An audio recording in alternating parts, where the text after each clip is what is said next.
Welcome, Sean. Welcome to the NBL Deep Two pod. No. I'm keeping this in. No.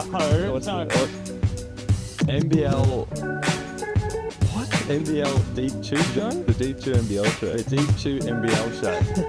Hello and welcome to the Deep Two NBL show. Sean is my guest today. Oh, this is disgusting. Just pretend that little Vaporeon sticker's not there. Hello and welcome to the Deep Two NBL pod show. Nah, the Deep Two NBL Show. I'm keeping all of this. This is disgusting. The Deep Two NBL pod show. Nah, no pod.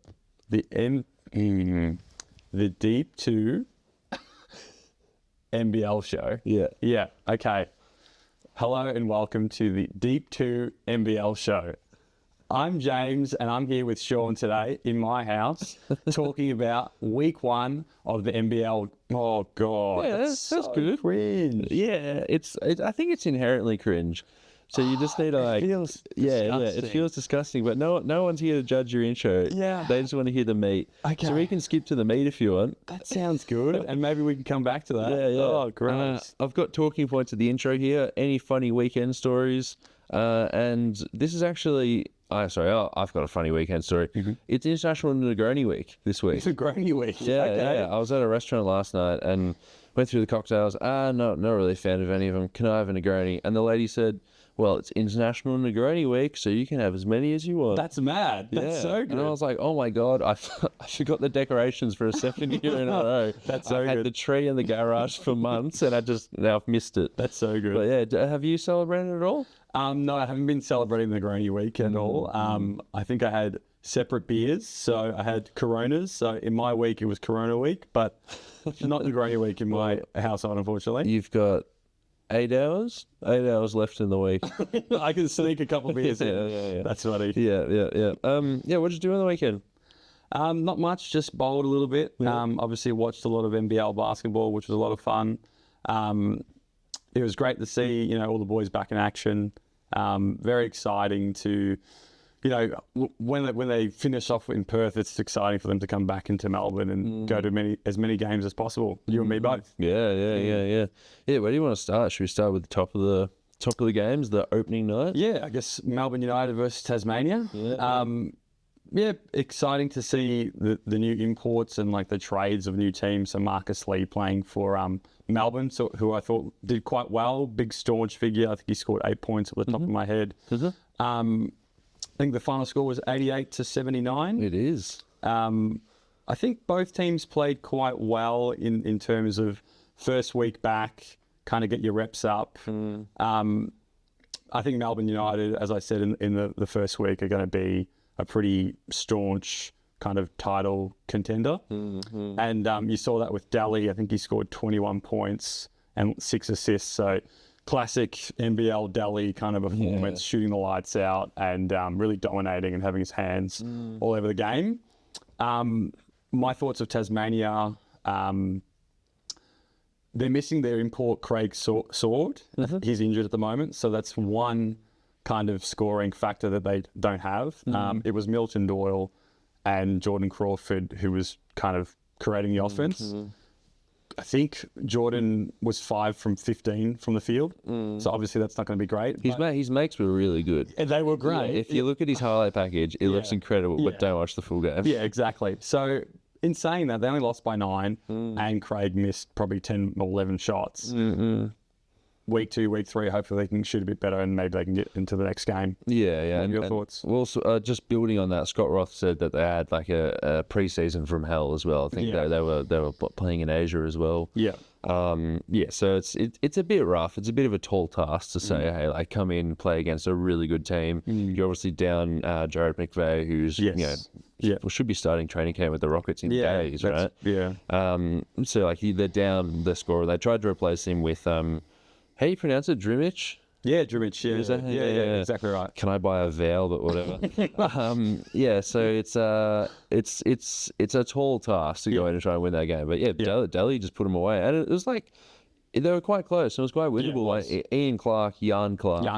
Jan Clark had a horrible game. He was like 1 of 6 from the floor, and like he got to the line a few times, but it was just not his night. And it's kind of incredible. Melbourne won really. pretty well. Actually, now that you look at it, like a few poor performances across the board. Yeah, and I think given that just it's week one, it was pretty rough going, and I guess people need to get their reps up before they start percolating, I guess. Yeah. But yeah, I don't think with a lot of games in week one, I don't think it's anything to really hang your hat up on just yet. Yeah. Just coming your back into inform. Yeah. No, but yeah, it's nice to have the first game under their belts, I'm sure. Yeah, I'm interested to see what Jack White can do. Obviously he's come from the NBA. He was playing for, at least on the G League side, he's playing for Denver and OKC. Yeah. And he's more of like a complementary player that I think NBL scouts love his defensive potential as like a 3-4, maybe 5 in a pinch. I'm talking the tightest of pinches. Yeah. So like he's got the defensive potential to be like a glue guy, and obviously coming into the NBL, it's a bit like, cool, this is this guy with heaps of potential. Like this might be a little dip before he goes back up to the NBA, all going well. But it's a bit of a tall task to ask this guy to come down and be like, okay, we need you to create, we need you to be something that you might not be. Whereas like you bring in this guy who could be really good, but he's let's say his best case scenario is like peak Nicholas Batum, right? Where it's like you're the gluiest of glue guys, which is like that's sweet, but it's hard to ask more of a glue guy. And I think he did a great job at connecting and finishing the shots that he was given. But I'm really interested to see across this season, can he do more? Can you give him the ball and say, go get me a bucket? And then like that's a little bit weird as well, because that won't be his role in the NBA. No one's going to ask him to get a bucket. They're going to ask him to be that glue guy. Yeah. So that's one little storyline I'm interested to see. But I think it's a great start. What he had 16 points on something shooting. Yeah. I think he had I don't know if you like pay attention to plus minus, but I don't mind. I think it's a somewhat of an exciting stat. I think he had the positive 15 plus minus, and that was the highest of any player of both teams. So obviously when he's on the court, things were going well, things were happening, buckets were going in, buckets weren't going on his side. So I thought that was a positive as well. Yeah. Any final comments? Or? Final comments. I think it was just a bad performance shooting wise from both. I think both of these teams on a good shooting night could easily get to 100. It just wasn't there. Yeah. All right, which game's next? I guess we can get on to the Wildcats versus the Phoenix. The top scorers were Pinder, Cotton, and Henschel, which is very surprising. And for the Phoenix, it was Hunter, Hurt, and Sobey. It's just a classic kind of Wildcats performance. It's jump on the back of Cotton and I guess Pinder. Cotton, I think he hit 8 threes. It was just ridiculous. And some of them were so hard. So sick. Like he's got like the left hand kind of hesitation dribble, and you're just trying to like stay close before he pops off and just bang 3-pointer. Pinder was great as well, rebounding, slashing to the basket, and shooting the three. I didn't know that he'd actually have a pretty decent 3-point jumper, but he was splashing them. So, in terms of the Phoenix, I think it's going to be pretty worrying. I know it's the first game, but that's all we have to judge. It's going to be pretty worrying if Hunter is your top scorer with 19. Like I know he's your starting center, but if that's where the offense is happening or coming through, it's a bit worrying. Like Sobey needs to start, get it kicking to a gear eventually. I think Derek Walton, he played a pretty good game. I know he's a facilitator, but he's also a scorer as well. In Sydney, he played really well too there. He needs to score baskets as well. You have to score points to win the game. Exactly right. Joe Wisecamp's such a great shooter. He's so cool. Such a knockdown shooter, isn't he? In his tall frame as well. He's mint. It's impossible to guard. But I know. Like it's a pretty general comment to make, but it's like, man, the Wildcats are pretty good at basketball. I think they are. Unfortunately, I think it's them versus the Sydney Kings, which we'll touch on a bit later. But they're just so good. Like they're so deep. I think I spoke in the first week. It was Henschel. I've got him in my super coach team as well, which I'm very happy about. But he scored 10 points, and like, it's just if someone's injured or if someone's on the bench, somebody's ready to like step in and just score in bunches as well. I think they got Christian Doolittle as well, who's a starting center as well, or for forward, sorry, and he can just dunk and rebound and block. So it's just every position has a substitution ready to come in and score points as well. So they're just really deep this year. And there was a lot of talk before the season started. There was whichever NBL talking head had the top 15 players, and Bryce Cotton was ranked second. And Yes, then, yeah. Obviously, it hasn't aged well. Hours or days after it dropped. Yeah, ridiculous. And Bryce Cotton's he's not on the way down. Like how he's 32. Okay, 32, maybe he is on the way down for a small guard, but still, it's like I don't know. Rank him low. He's ranked him second. He hasn't ranked him 15th, right? But it is pretty cool to see him come out, and then obviously there's stuff on social media where he's got the quote from it's pretty nice, and then you've got just some crazy step backs and just pull up threes. He's unreal. It's pretty cool, but also like it's their home court, as well. That is true. It is in the Blitz, right? And there's been a lot of stuff going. There's been a lot of talk about the Blitz and the gather round NBL version. Should we move on to that and just talk a little bit about that? The Blitz. What do you think? Yeah, I mean the Blitz was great. In the essence of it was good just to get a warm up. Obviously, I think Brisbane won that Blitz with 3 games, and Terrell Harrison from Brisbane won that like MVP of the Blitz, which was fantastic. The gather round as well, I'm really obviously happy for. We spoke before. Obviously great for Western Australian fans of basketball. I'm sure they don't get a lot of basketball action. So any opportunity where they have 3 or 4 games in one weekend from Thursday to Sunday, that's awesome for young kids as well. Very exciting kind of atmosphere to have all those Australia's best talent in one kind of spot. So I think that's just what happens now. Like you see it in the footy, and now in the NBL, like that's just going to be a figure that happens every single year. Insert state name tourism.com. Yeah, exactly right. Who's going to give us the most money? Yeah, exactly right. And whether that eventually turns to Adelaide or hopefully Brisbane or Cairns or whatever. I think it's just unbelievably exciting and a good thing. Yeah, it's a great idea. Sadly, in Melbourne, in such a big market, we're probably not going to get it. No, But what do you think about let's say there's a scale of cringe to interesting, the boombox or like the whole wall dedicated to a DJ? I like it. Yeah, why not? Like if I'm there, I'm going to have fun with it. It sounds exciting for like the kids and whatnot. Man, a few family orientated answers from yourself. Well, it's good for the families to get out. Yeah, well, I mean, what can you say? Like it is what it is, and the whole demographic is for families, I guess. You want as many people as you can in bums and seats, so let's make it cutesy and fun. Yeah, nice. Back to the games. One final thing from me on this game. Dylan Windler, kind of like a sort of average game. Yeah, he was coming off an injury. I think he missed some games in the Blitz, so maybe that's why he only played 22 minutes in a smaller role. But what are your thoughts? I think it's just probably pretty difficult to get the ball minutes and then also be effective in the little minutes that you potentially get on this team. Like the ball is going to be in Cotton's hands, the ball is going to be in Pinder's hands, Doolittle's hands off a rebound and whatnot. So if you have the ball, you're going to be shooting. So if he's not having a hot shooting night, well, he's probably off. And like Ben Henshaw's ready to come off the bench. Elijah Pepper is fantastic as well. I think he played 6 or 7 minutes, and everybody's ready to play. So if you're not scoring, then I guess you're out. Yeah, Elijah Pepper, I thought he was going to be getting a lot of minutes. So was that maybe just in the Blitz? In the Blitz, yeah. It's just pretty tough when you've got Webster, Cotton as your starting guards, and then like Ben Henshaw's playing very well as well. It's just like too crowded. It's a bit crowded. Yeah. Good for the future. Yeah, exactly right.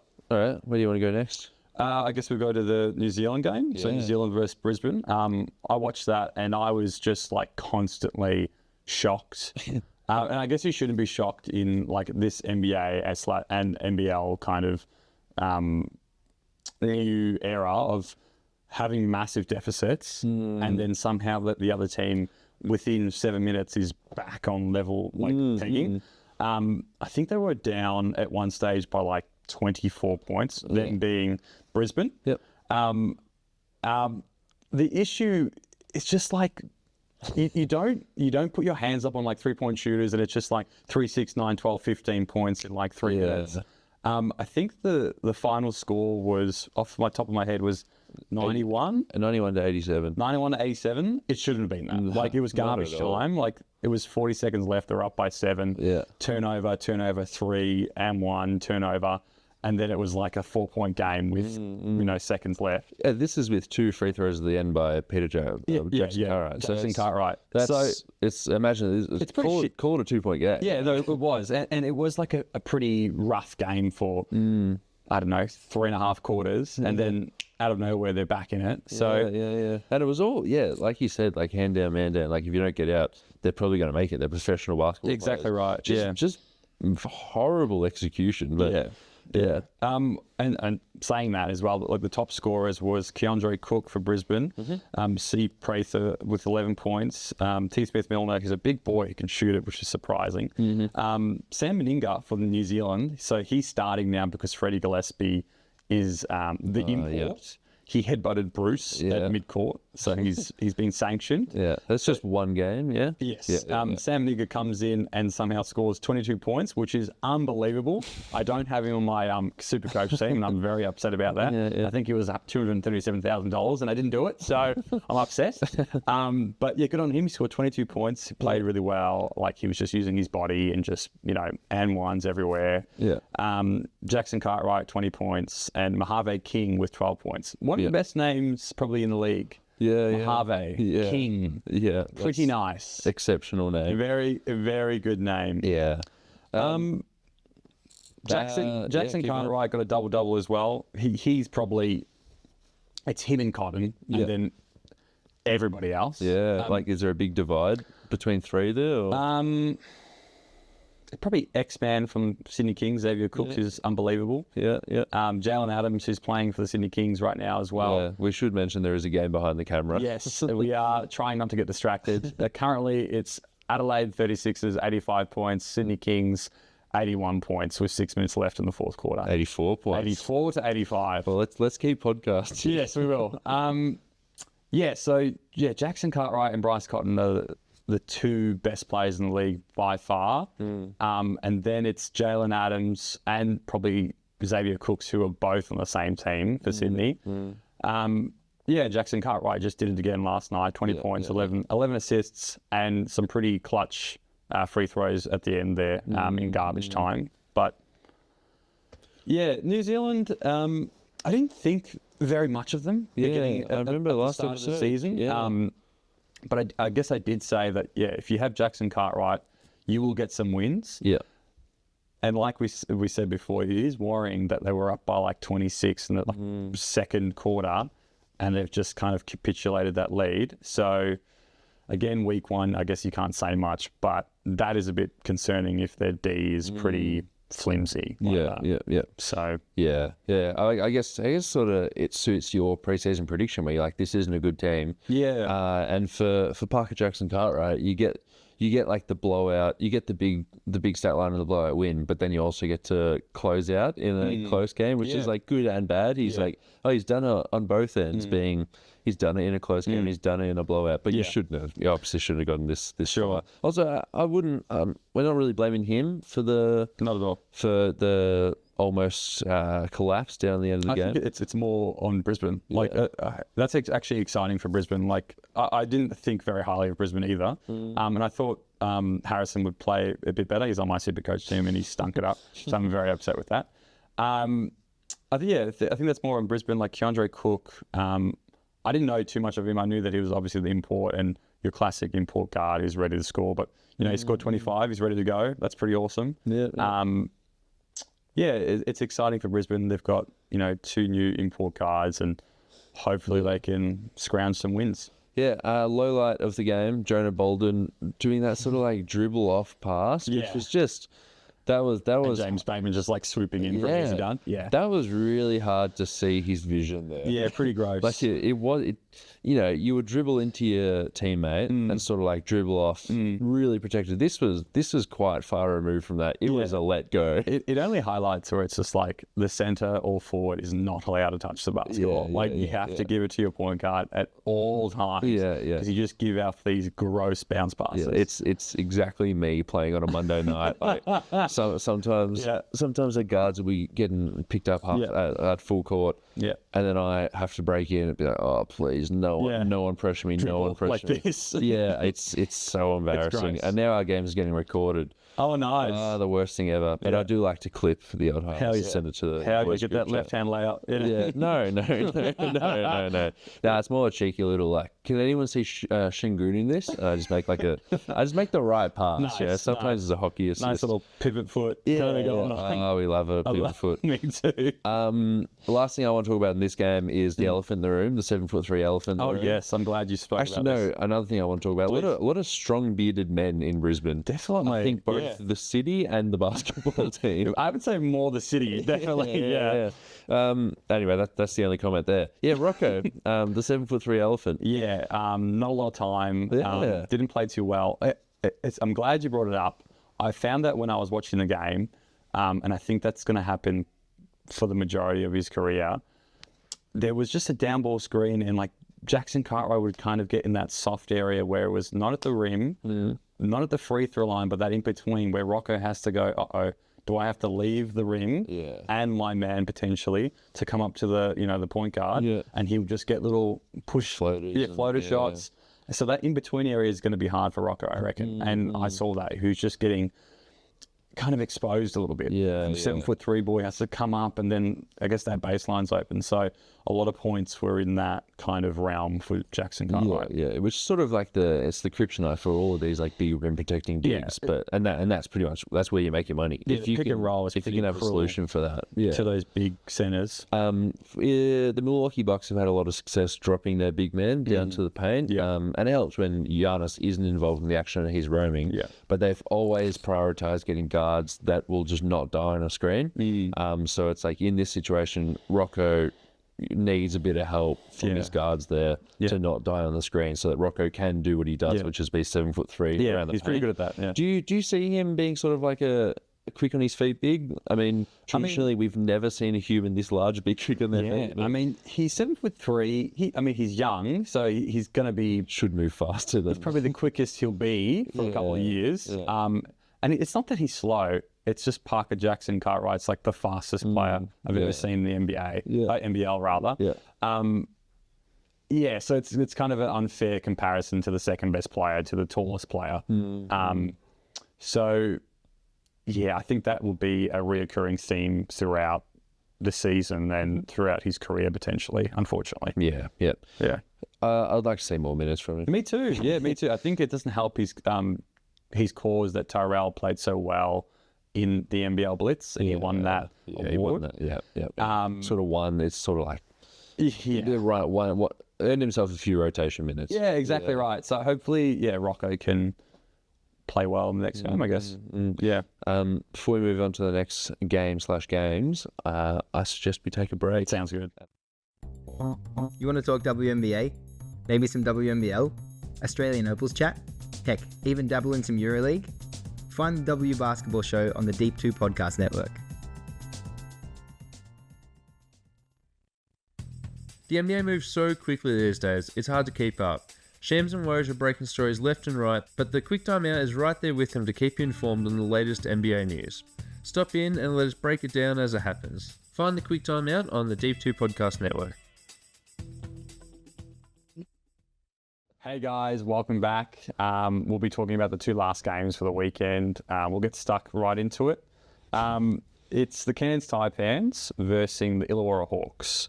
The top scorers for the Taipans being T. Rose with 19 points, Rob Edwards 17 points, and Sam Wardenberg with 13 points. For the Illawarra Hawks, it's Darius Days with 20 points, 19 points for Sam Froling, 14 points for Tyler Harvey.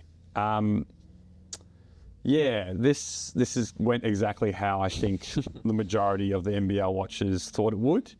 The Hawks have a pretty strong squad. Their imports are fantastic with Tyler Harvey, Trey Cal coming over from Adelaide, and then obviously Sam Froling, the big Aussie. Yeah. They just have too much firepower for the Cairns Taipans. I know the Cairns Taipans were missing Taron Armstrong and I think Jackson McCoy through a DUI suspension. Both? Or what? No, obviously not. But what was Taron Armstrong? Taron Armstrong, I think he's had a hamstring issue. So that sucks as well. But then again, I don't think Taron Armstrong or Jackson McCoy would be the difference between them winning or losing. I think it's going to be a tough season for the Cairns Taipans. I don't think they're going to be winning many games. So I think this is going to be a very common fixture of them losing, unfortunately. Though I guess the one positive you could see with their side, their imports were scoring points as well. So Rob Edwards was scoring points and Groves as well. So that's positive. The people you're paying the most are scoring you buckets, which is great. What were your thoughts about the game? Yeah, Illawarra is a really good team. Hell yeah! It's like, what's their ceiling? Like we're going to talk about this Adelaide Sydney game, and they look like two of the best teams in the comp, plus United, plus Perth, right? But like Illawarra looks really good. Yeah, they were beating up a bad team. Yeah, but I just wonder. It's such a small sample size, but I just wonder, how high can they go? Because Darius Days looked really good. Tyler Harvey's just, as we talked about in week 1, coolest left-hand shot ever, right? Cool left-hand J. Sam Froling's just a vet. Is this, would you put the Hawks in, maybe a second tier between that cluster of 4? I think they're the real deal. I'm really trying to be unbiased. I think I'm a Hawks fan. I think I'm an Illawarra Hawks fan. Last week you were a Cairns fan. Yeah, well, because of the jersey. But I think I'm a Hawks fan because I just feel like they're exciting. They've got like a nice nucleus of imports. They can all score. If one's having a bad game, you can pass the rock to another. I just think it's exciting basketball. Like Days scoring 20 points, that's fantastic. I didn't think he was that hot coming into it. 6'7", power forward, that works quite well. Like I said in the NBL. So yeah, I'm excited for the round mound of putback. It's something like that. It's such a beefy power forward stat line to have 20, 12, and 0 assists. It's like, man, it's pretty legit. Why would you pass it? Yeah, you're actually under the ring when you get the ball. Yeah. So all right, Hawks fan, when someone cuts you, you bleed red. Yeah, kaka. I think they'd be probably top 3 in my eyes when they're playing in all cylinders. I think behind Perth and behind Kings. Yeah. They're there, third. Well, I guess let's put you on the spot here. What are the tiers? Is that all tier 1? Or have you got Sydney and Perth above the next cluster of guys? Or Melbourne as well? Yeah, so it'd be Perth, Sydney Kings, very interchangeable. I think the Kings perhaps have a bit more upside. So Kings, Perth, maybe Hawks and then Phoenix. Yeah. And that's a top 4. Yeah. And then the rest is kind of see what happens. Who's hitting shots, who's playing well. Roll the ball. Yeah, exactly right. Yeah. Yeah, damn. Well, poor Taipans could be a very long season. I think it's a very long season for them, unfortunately. And it's going to be a lot of what can Taron Armstrong do. Yeah, and I don't think getting a lot of wins, unfortunately. Yeah. All right, final game of the day, which we now have the static screen on KO because it just finished. No, it's good. It's good. It's immersive. Yeah, very much so. Yeah, well, what happened there? So it was 102 Sydney, 94 Adelaide. A pretty competitive match throughout the whole entire game. I did mention before the Kings kind of just shot out at the gates, running. It was 3-19 within a couple of minutes, and Jalen Adams had scored 8 points in a minute 10. And I went, oh, here we go again, the MVP season already. Even the commentators were kind of just saying this is going to be a long kind of game. Yeah. And then Jason Kadee came on and kind of settled them down, the Aussie veteran. Sydney's team is just unbelievable, just full of depth. It feels like they have a starting 5 on the court and a starting 5 off the court. They're so deep. Cam Oliver was coming off the bench. I think he scored, it was 16 points. Let me just double check. They're 19, 7 and 3. That's unreal. Coming off the bench as well. I don't think that's perhaps going to be his role as of coming off the bench, but I think he's just coming back into repetitions and getting, more minutes than the starter though. More minutes than the incumbent. There you go. Is that the right word there? I don't know. Unsure. Yes. Yeah. And he looked great. He looks fresh. Yeah, he looks good. Good matchup with him and Montrez. Montrez had 13 and 13, 1 assist. Classic little round mound of putback. Yeah, that's a pretty sick stat line for your first game. Like, you haven't played for a year and a half. Like, that's awesome. 13 and 13. Yeah. And you've only been with the club for a week. Yeah. Like, that's pretty awesome. You've been to a press conference and you've you've spoken some shit. And like, we saw that he got mic'd up as well, doing some like pistols as well. It's awesome. It's exciting. Yeah, it's a great time to be a former backup center for the Houston Rockets in the James Harden. Yeah, and Sixth Man of the Year 2020, I think, from off the top of my head. Cam Oliver had a cup of coffee. Cam Oliver was backing up like Clint Capella and maybe true. I totally forgot about that. Yeah, damn, man, the tiny sample size of Ryan Anderson at the 4, Cam Oliver at the 5 with James Harden. Ryan Anderson. All I remember is Ryan Anderson's big fat contract. It was 4 years for like $44 million or something like that. Who cares? That's man. Nice. Yeah, that is nice. He was one of my favorite players on 2K. Yeah, you like the 6'10" power forward who can shoot it. Yeah, nice. Yeah, I like just having one of the positions just not have to matter whatsoever. So I can focus on just sit at the 3-point line and just shoot threes. Yeah. That's me. But yeah, these teams are stacked. Like, obviously, you said the Kings got 2 starting 5s, but like, the 36ers look good. Kendrick Davis, bit of a stinker, 11 and 8 in 34 minutes. Yeah, I did watch like the whole game, and it was Bull Qual, who we said earlier that we think is going to be like defensive player of the year. Definitely the defensive team of the year for sure. He was just locking him up from as soon as he picked up the ball. He was just kind of like doing his hands up like that. He didn't even have the ball, and he was just like face to face. So, welcome to the NBL. These are big bodies. You're going to have these people just face to face. So, tough game for him. But again, first game, hopefully he gets some confidence with that. I think he scored 11 points, 4 from 13 from the field. Not amazing, but again, you're on probably the best defender in the league. There's some saving grace there. Yeah. Bloody great time to be an NBL fan. This is great. Yeah, it's very exciting. And I think Adelaide, like, that's a great test for them. Is sit like the best team probably in the league. You've scored 94 points on. That's fine. Like, I think you'll be okay. Like, we've spoken. There's not so great teams in the latter echelon of the ladder, like the EG Cairns Taipans or maybe Brisbane potentially. Yeah, I think they can get a lot of wins, and maybe they can be top 5 team as well. And who knows, when it comes to finals time, maybe you can sneak a couple of wins. We've seen a couple of injuries already. You never know. So I think it's a pretty promising time for Adelaide at the moment. Yeah. Well, that's all the games for NBL 25 week 1.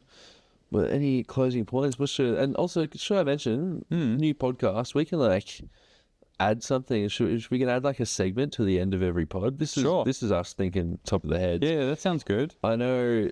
The footy with Broden Kelly, they've got the Malacca of the week. That is good. Okay, that's a good idea. Yeah, maybe we could do something like a highlight or something that's happened. Yeah, whatever. That's a good one. Yeah.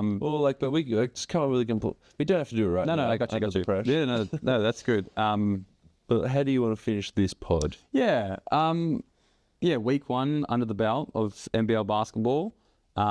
Exciting. It's very kind of, I don't know, without being too cheesy, it's just it's very a warm feeling throughout the week going, okay, basketball's back. It's nice. I'm a sucker for basketball. It's Wednesday night. I'm excited for Thursday night basketball, Friday night basketball, Saturday night basketball. Like, that's exciting. Hopefully I get get to as many games as possible. I guess it's excitement, I guess. Yeah. NBL's back. You're a Hawks fan as of 20 minutes ago, and you're currently top of the ladder. Yeah, sounds great. Let's go Hawks. Sounds good. Okay, good stuff.